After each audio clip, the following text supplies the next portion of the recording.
আমাদের এই দেহ খোল কি বাজে? আমাদের দেহ খোল বাজে না। না বাজতে বাজতে যখন বাজে হয়ে যায় তখন কি করে? হ্যাঁ, তখন এই খোলটা বাজে হয়ে গিয়েছি, কোন শিয়াল কুকুরে ছিঁড়ে খাবে না। এই খোলে কোনো যদি কৃষ্ণ কথা হরি কথা বলে নাই, এই খোলটাকে নিয়ে গিয়ে শ্মশানে দাহ। আর এই খোলটাকে দেখার জন্যই মায়াবৃত্ত পুরুষের এই খোল দেখার জন্য যখন খোলটা বাজে হয়ে যাবে তখন কত কত যে আমার প্রিয়জন আসবে, কিন্তু তারা কি আমাদের সঙ্গে কেউ যাবে গো? সঙ্গে কেউ যাবে না।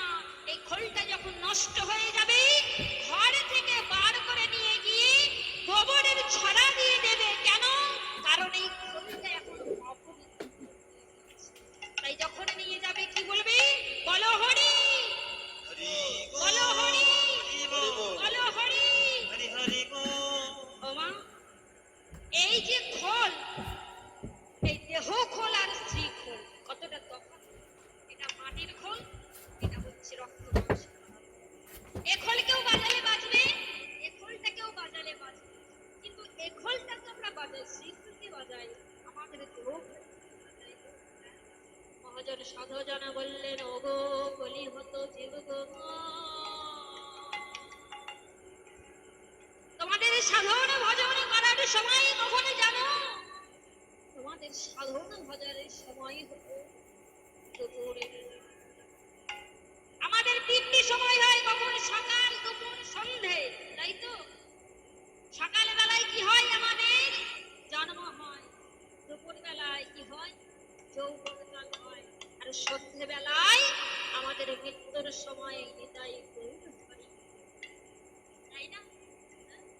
মহাজন ব্যক্তি বললেন, সাধন ভজন যদি করিতে হয় তবে তোমরা দুপুরে বেলায় করো। কেননা সকাল বেলায় তোমাদের মায়ের কোলে কেটে যায়, বাল্যতে খেলিলে খেলা, সঙ্গীগণের সাথে কাটাইলে কৈশল্যকাল।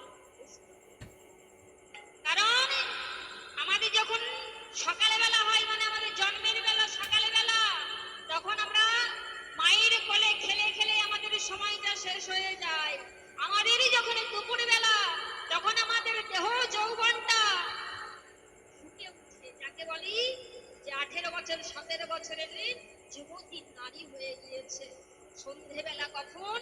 যখন আমাদের এই চামড়াগুলো ঢিল হয়ে যায় আর হরি ভজনে কৃষ্ণ ভজনে করিতে পারি না, হরি ভজন কৃষ্ণ ভজন বলার আর আমাদের পদন দিয়ে আর বাক্য স্ফুরিত হয় না, হরি বলতে গিয়ে হবি হয়ে যায়, তখন আমাদের হয়ে যায় সন্ধেবেলা। তাই তো মহাজন বললেন, সাধন ভজন যদি করিতে হয় সময় থাকিতে করিতে হয়, দুপুর বেলায় করিতে হয়। কারণ দুপুর বেলাটাই হলো হরি ভজন কৃষ্ণ ভজন করার উপযুক্ত সময়। আমরা কি বলি যে আমাদের যৌবনকালে এখন কৃষ্ণ ভজন হরি ভজন করার সময় না। কেন না? কারণ এখন তো আমাদের ফুর্তি করার দিন, এখন তো আমাদের ঘুরে বেড়াবার দিন, এখন তো আমাদের শখ আহ্লাদ পূরণ করার দিন। আজ মধুময় শ্যাম বৃন্দাবনে, মধুময় শ্যাম বৃন্দাবনের মধুর লীলা, সর্বোচ্চ শ্রেষ্ঠ লীলা ভগবান শ্রীকৃষ্ণের রাসলীলা। ভগবান শ্রীকৃষ্ণের সর্বশ্রেষ্ঠ লীলার মধ্যে উত্তম নরলীলা হল ভগবান শ্রীকৃষ্ণের রাস। তা রাস মানে আমরা কি জানি বাবা? রাস মানে আমরা জানি একটু নাচা গানা, একটু ভজন সাধন, একটু আনন্দ হয়, ভালো লাগে, এটা আমরা রাস বলে জানি। কিন্তু রাসের তত্ত্ব মহাজন ব্যক্তিজন কি বললেন? রাস শুধু নাচ গানের জন্য। রাস কিসের জন্য? না, রাসে যে আমরা দেখতে পাই, অন্য লীলায় আমরা দেখতে পাই যে রাধা গোবিন্দের মিলন হচ্ছে আর সমস্ত সখীগণ কি করে? মধুর লীলা দর্শন করে, উলুধ্বনি জয়ধ্বনি দেয়। কিন্তু ভগবান শ্রীকৃষ্ণের রাসলীলাতে ব্রজগোপীরা সকলেই কিন্তু ভগবানকে পতি রূপে পেয়েছে। সকলের সকলের সঙ্গে কিন্তু ভগবানের মিলন হচ্ছে, আর সকলে কিন্তু ভগবানের জয় গুণগান গাইছে। অন্য লীলাতে কিন্তু আমরা দেখতে পাই না যে ওই যত কৃষ্ণ তত গোপী, শত কৃষ্ণ শত গোপী দেখতে পাই কি? কিন্তু ভগবান শ্রীকৃষ্ণের রাসলীলাতে আমরা দেখতে পাই যে যতগুলো কৃষ্ণ ততগুলো গোপী। বলবেন কেন?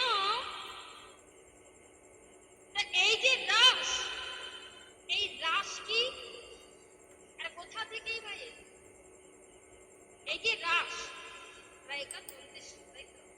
মাঝখানে একটা আকার আছে বলে রাস। রাস কয় প্রকার? রাস হচ্ছে 3 প্রকার। কি? রায়কা দন্তেশ্বর, রায়কা তালবেশ্বর, রায়কা 3 অক্ষরের রাস। ভগবান যে আমার রাস করছেন, কোন রাস করছেন? ভগবানের রাস করছেন রায়াকার তালবেশ্বর, যে রাসে কামনা নেই বাসনা নেই, শুধু আছে কি মিলন। কি মিলন? কামের কোনো মিলন নেই, ভক্তর সঙ্গে ভগবানের মিলন। এই রাসের যে মাঝখানে একটা আকার আছে, যদি আমরা আকারটা না দিই তাহলে কি হবে? রস। কিন্তু রস কিসের হয়? রস হয় আখের, তাই তো? আখ মারলে তো রস হয় না, হ্যাঁ? আর সেই রসটাকে মারলে কি হয়? গুড় হয়। গুড়টাকে মারলে কি হয়? ওই নাড়ু হয়। চিনিকে মারলে নাড়ু হয়। আর এই যে রস, ব্রহ্মেশ্বর স্তুতিতে বলেছেন যে রসালো বস্তু রাসের মাঝে একটা আকার দিয়ে সাধুগুরু বৈষ্ণবে নাম দিয়েছে। এই রাস বলছেন কে? এই রাসের কথা বলছেন ব্যাসদেবের পুত্র শ্রী সুখদেব গোস্বামী। মানে আমি যেখানে আছি সেটা হচ্ছে সুখদেবের আসন, আর আপনারা যেখানে বসে আছেন রাসের কথা যারা শ্রবণ করছে তারা হচ্ছে এই শশাগরা পৃথিবীর রাজা, যার পরমায়ু মাত্র 7 দিন, রাজা পরীক্ষিত। এই 7 দিনের মধ্যে আমাদেরকে সকলকেই মরতে হবে। এই 7 দিনের এদিক ওদিক কেউ হবে না, এই 7টা বারের মধ্যেই মরতে হবে। কি? শনি, রবি, সোম, মঙ্গল, বুধ, বৃহস্পতি, শুক্র, তাই তো? এই যে 7টা বার, এই 7টা বারের বাইরে কেউ মরেছে তো মারা গেছে। যে মারা গেছে সেই কিন্তু এই 7টা বারের মধ্যে, হ্যাঁ, আমাদেরকে সকলকেই মরতে হবে কিন্তু এই 7টা বারের মধ্যে। যিনি বলছেন তিনি হচ্ছেন ব্যাসদেব পুত্র শ্রী সুখদেব গোস্বামী, আর যিনি শ্রবণ করছেন শশাগরা পৃথিবীর রাজা, যার পরমায়ু মাত্র 7 দিন, ওই পাণ্ডুর পুত্র এবং রাজা পরীক্ষিত। এই রাসের কথা এলো কোথা থেকে? না রাসেরই কথা এনেছে কে? না নারদ মুনি। নারদ মুনি বাহন কি গো মা? হ্যাঁ, নারদের বাহন কি? ঢেকি। ঢেকির পিঠে চেপে থাকে না নারদ। এবার ঢেকির পিঠে চেপে নারদ কি করছে? ঢেকিকে বলছে, ওরে বাবা ঢেকি, একবার মামা মার। এবার কি বলছে? ঢেকি আজকে চলেছে নারায়ণের নাম জপতে জপতে। কেমন ভাবি? নারায়ণের নারায়ণের নারায়ণ। ও বাবা ঢেকি রে, চল না বাবা কৈলাসে যায়। ও বাবা ঢেকি রে, চল না বাবা কৈলাসে যায়। ও বাবা ঢেকি রে,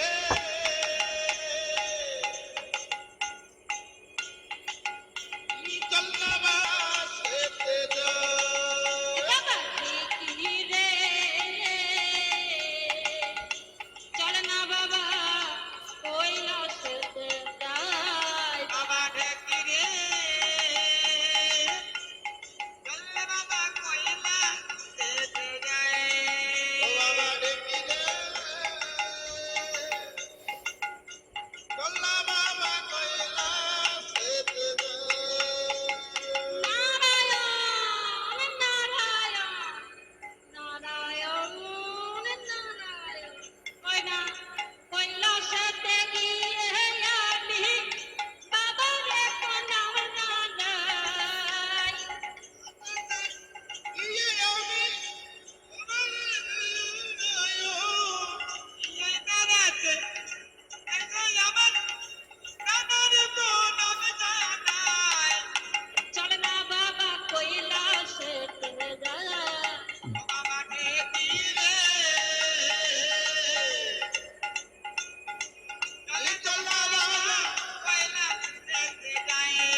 করে কি রে বল্লা বাবা কইরা সেতে রে চল না বাবা কৈলাস নারায়ণ নারায়ণ নারায়ণ নারায়ণ নারায়ণ নারায়ণ এবার করেছে কি নারায়ণের নাম জপতে জপতে কৈলাসে এসে হাজির হয়েছে।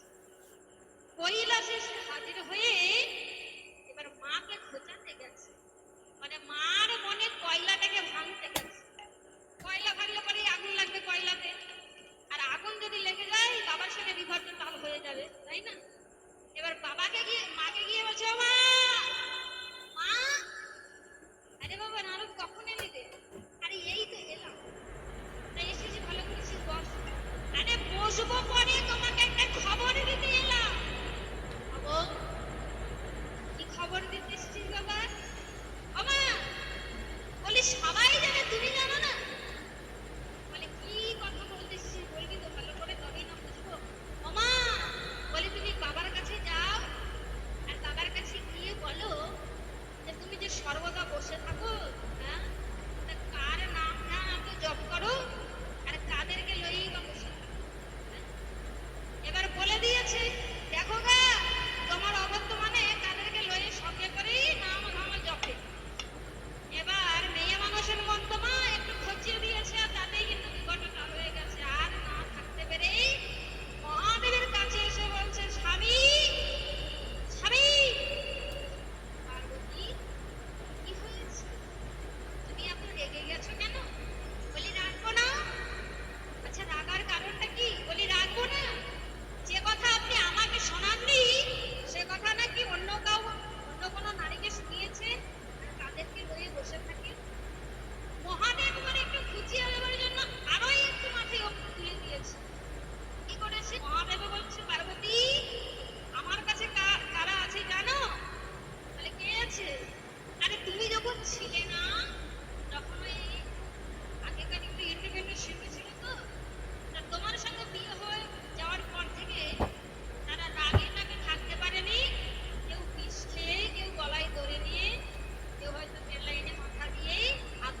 সুখদেব গোস্বামী।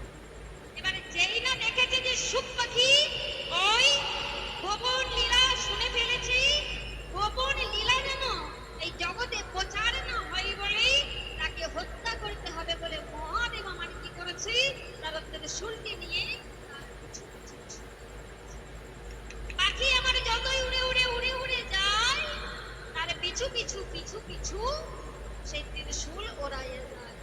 আর সেই পাখি কি বলে জানো, সে আগম নিগম তত্ত্ব কথা শুনেই অনেক আনন্দের গান গাইছে। কেমন ভাবে গো, কৃষ্ণ নামে রসগোল্লা বসে কৃষ্ণ নাম গাইছে। কেমন ভাবি, একবারে কৃষ্ণ বলে দুটি বাহু তুলে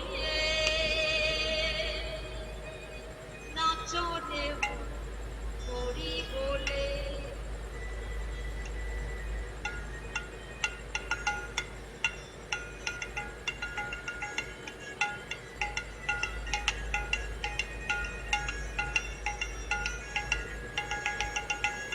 কৃষ্ণ বলে বাহু তুলে নাচো রে মন, হরি বলে। কৃষ্ণ বলে বাহু তুলে নাচো রে হরি বলে।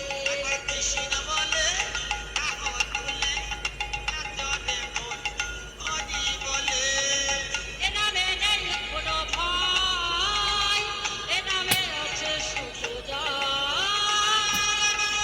কোন ভয়, এ নামে আছে শুধু জয়।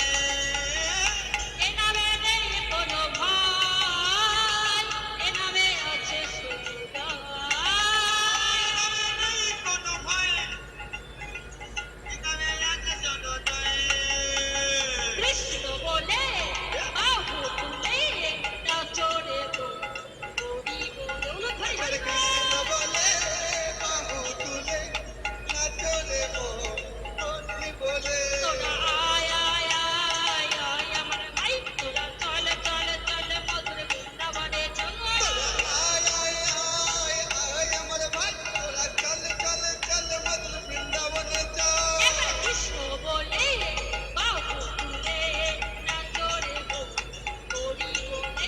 একবার কৃষ্ণ বলে বাহু তুলে নাচো রে মন, হরি বলে। এ নামে নেই কোয় শান্তি, এ নামে আছে শুধু শান্তি।